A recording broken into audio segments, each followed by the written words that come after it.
So today we got one job that's moved their date. So we had 3 jobs today.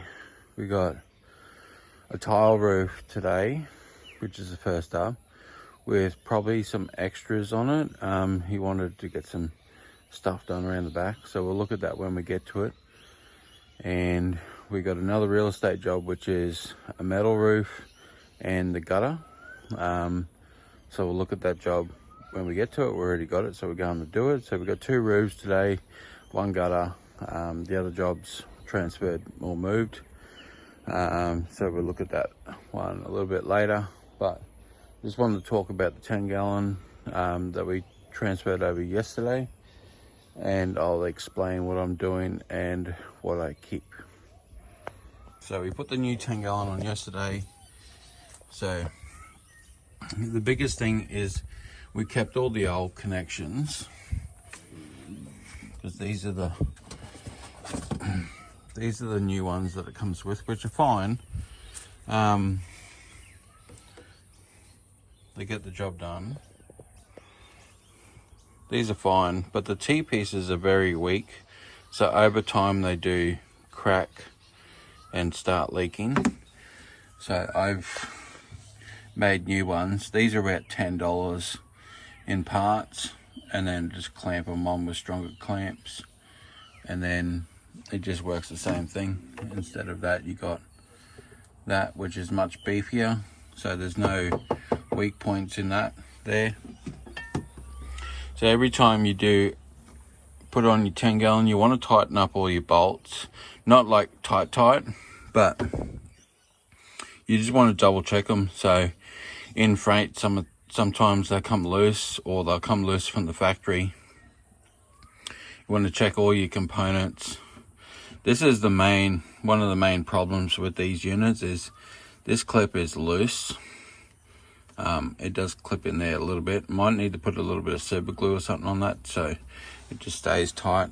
Then these ones here, like that one there, it's quite tight. So some of them are tight, some of them are loose. Like that one's pretty loose over there, just spins off. So you might have to put a bit of super glue on them just to keep them in place. Other than that, I cut off the end of it. I like using Anderson plugs. They're just a better connection than the connector that they give me. So they're just little screw-in ends. That end's been soldered in, but this end's just screw in, so I can just change it off and on when I want. So you got that. So with the old pump,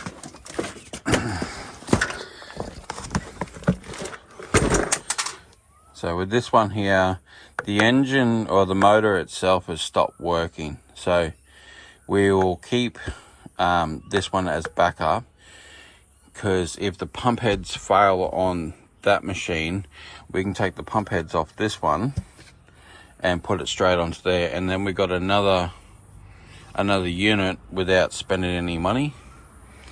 We do have a backup one in the house that I bought 2 of these at the same time, and then we'll keep one of these in the truck, and then we'll keep the other one in the shed.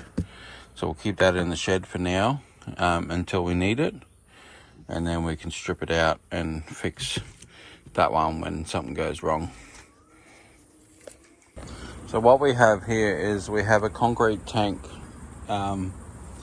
These are the hardest tanks. You pretty much can't divert the water from the tank itself. You have to divert the water from the downpipes. But they don't use that tank at all, so he's happy for the chlorine to run into it, and then all it does is just overflows all the time. So they're on town water here, so they never use that tank at all. So we can clean this tile roof, as you can see, pretty nasty. And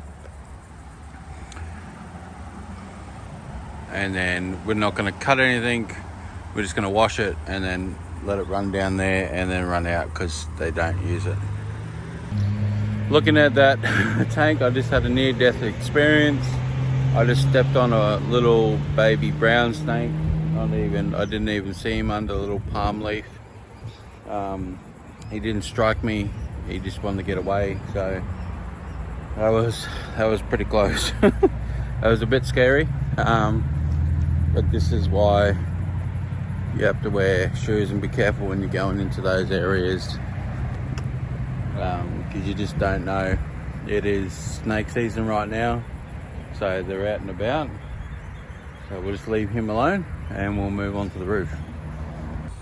Apparently my bottom plug has dropped out and I got no pressure, so now I have to wait for the other one to come so I can put it back up in there and fix it. So we're definitely going to be super gluing them this afternoon. You see how loose that bracket is. Super gluing that into place.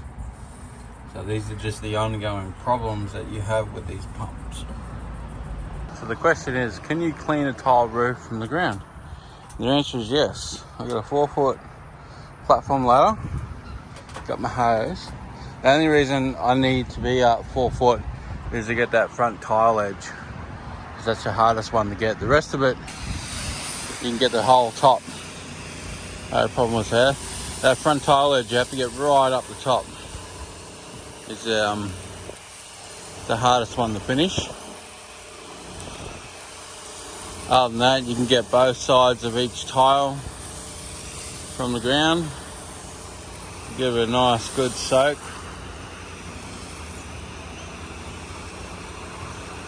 A little bit up there.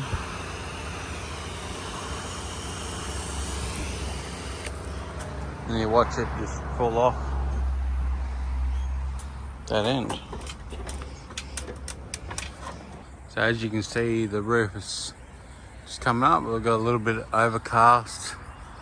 Got a ladder there. So we've gone as far as we want to go this side. We hit the spray over top of that roof there, but we'll get it from the ladder from it is there. But that's all a little bit just waiting to pop up there. But you can spray tile roofs from the ground. You just need to get up and get that top tile. Top up there, we'll just have to pinpoint, but we might do that before we change the chemical over, because we're going to do the house at the same time. So we'll bust down the chemical down to 1 and we'll do that at the same time. So I'll just hit that spot there, a little bit up on the capping there, hit that, just hit this edge here.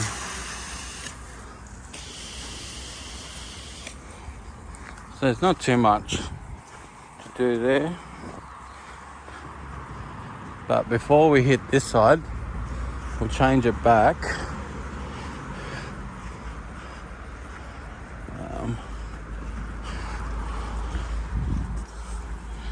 The water's overflowing, so they've got enough water pressure. I thought I wouldn't have enough. I'll turn him off.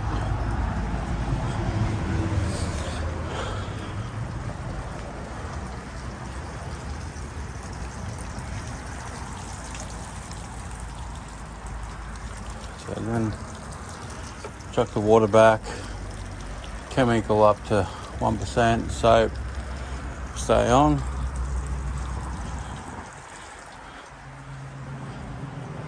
This roof here, it's all cleaned. The lichen's a bit white, that's alright. So we'll just splash this. I think it doesn't get in the way of the camera.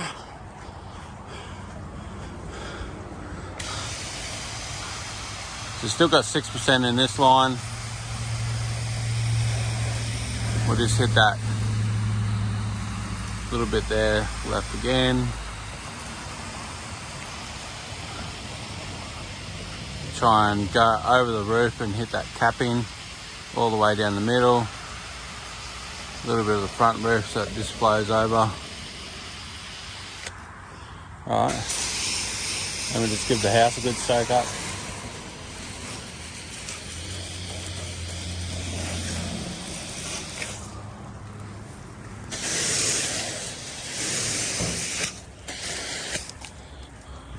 fairly old gentleman at this house, so I don't mind doing little bits and pieces. Just tidying up the house, so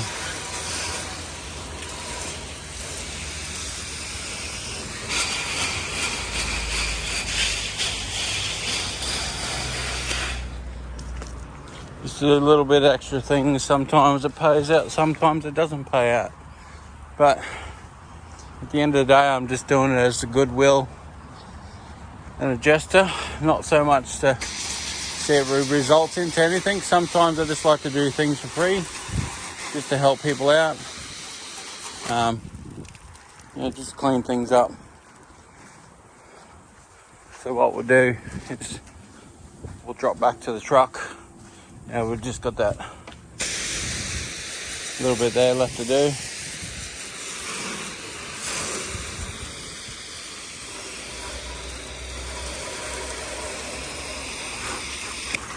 Just drop back the truck and pick it over the water. So we'll do that. Okay, so we got a nice shiny roof now. Boom. All clean from the ground off the 4-foot ladder. The only reason you need the 4-foot ladder is to get that last tile edge. So just remember that last tile is the only thing you need that for. With the 24 volt system, you can get everything from the ground. So there we go. Nice clean roof. So what we're doing now is doing a couple of extras. We just sprayed down this wall. Got rid of all the black. You can see where I sprayed it. And down here where I haven't sprayed it. So it's come up quite nice. We sprayed down this whole driveway with chlorine, so she's all up nice. We're going to just sweep it off, and then that's going to be done for the customer. And then we're going to be out of this job. So this job originally was just the roof clean, and he wanted to talk to me about stuff around the back and the driveway and stuff. So we charged him extra $70 to do the driveway and stuff, and I just washed the house for free, because I was already going around the house with chlorine, and he's in a walker, so he can't get around his house too easy. So I just thought I'd do him a favour, clean it up, make it nice. He's going to be really happy. He's going to pay me, and then his wife's probably going to talk to the ladies that she talks to. So I'm not expecting anything out of the job. I just wanted to do this out of the kindness of my own heart. I like to do this a couple times a month just for the elderly, just to help them out and just see where it goes. Like, you know, if we get something out of it, I get something out of it, but it's just, I like to do it. That's just the person I am, and I like to give back a little bit. So here we are on the second and last job of the day. As you can see, this roof is just a little bit dirty. I'm not walking on this roof at all today. It looks slightly oxidized before I even get up there, so I guarantee it's going to be oxidized. Being in the area, knowing the roofs around here, I can just see, well, that one's fully oxidized, so we're not going to walk on it. We're going to shoot it all from the gutter, just to be safe. So we'll turn on the machine, and we've got the hose pulled around the back here. We do have a water tank on this one, but as you can see, I've already plugged it up. So, and I've just put a piece of plastic over the top so the water just flows off. Got my trusty 4-footer just so we can get that bottom edge. Let me put this in place. Squeeze this trigger.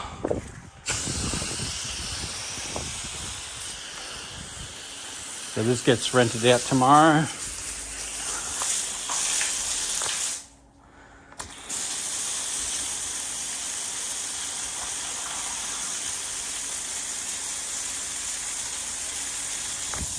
Just waiting for the pressure to build up.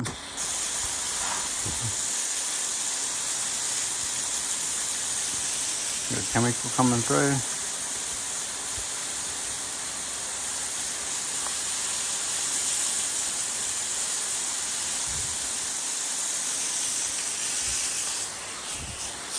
can smell it entering, and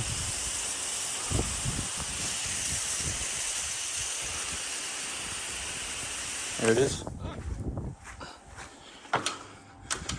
So the biggest thing, same as the tile roof, it's that bottom section where you got 2 or 3 inches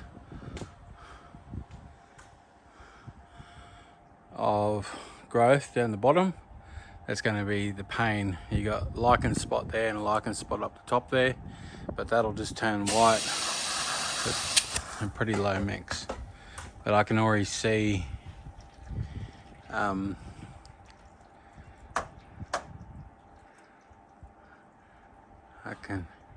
I can already see the oxidization on the roof on this one. So a bit of air in the line. And one of the seals is not properly, so we'll check that out later.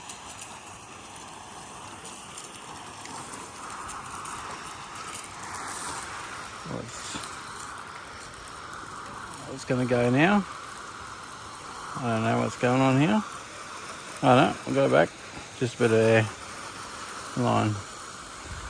There we go. A lot of that's already gone off the roof.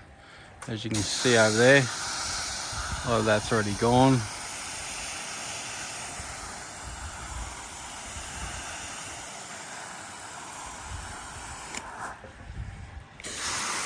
We get on the bottom there. So we're just going to let that sit and dwell. We're going to move up the side and hit some up the side here. I'll do this from the ground.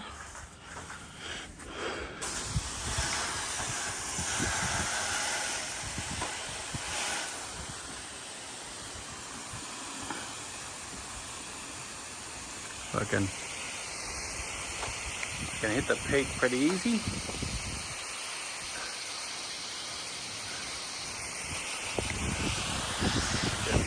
Soak on that. That'll do all nice. It's a bit hard to film with one hand, but that's all right.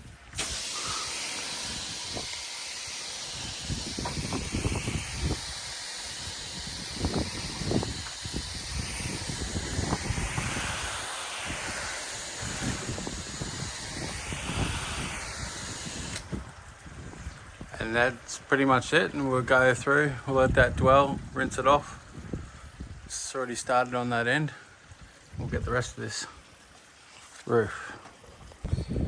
So, more joy. Looks like the seals are popped on the heads because it has it didn't stop pressurizing. So it looks like it's popped both ends because I've got water coming out everywhere.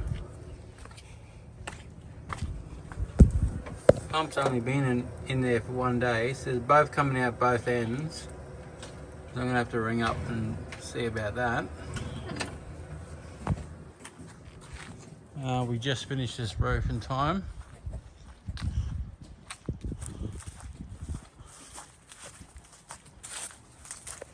So all done. Roof is brand new. So the golden egg here was, if we looked in the overflow, there's an actual bypass which cleans out all this pipe and takes all the garbage out of it. So we hit the bypass, flushed it all out, and then we don't have to have, that just means we don't have to have the plastic up the top of the thing or leave the plastic here, because now we've flushed the roof, we can just hit the bypass, back down, put the grate on it, and away we go. So nice and neat, just push it back down, put the grate on it, and we're all done. So just got to pick up the ball that we found out of the gutter as we cleaned all the gutters out. And then there's a nice clean roof. Last one of the day, so all done. Now, boys and girls, This is what happens when you don't pressure wash your roof before you paint it. The paint falls off. And a lot of it in the valleys where you get a whole bunch of all the crap. Huh? I don't think so. So this is what happens when you don't pressure wash your roof before you repaint it. And we're up here doing the fix job with my machine, cleaning the 8 gallon, tearing off the old paint, getting it ready to prime it and then paint it back over again. But you get the cheap guy and this is what you get.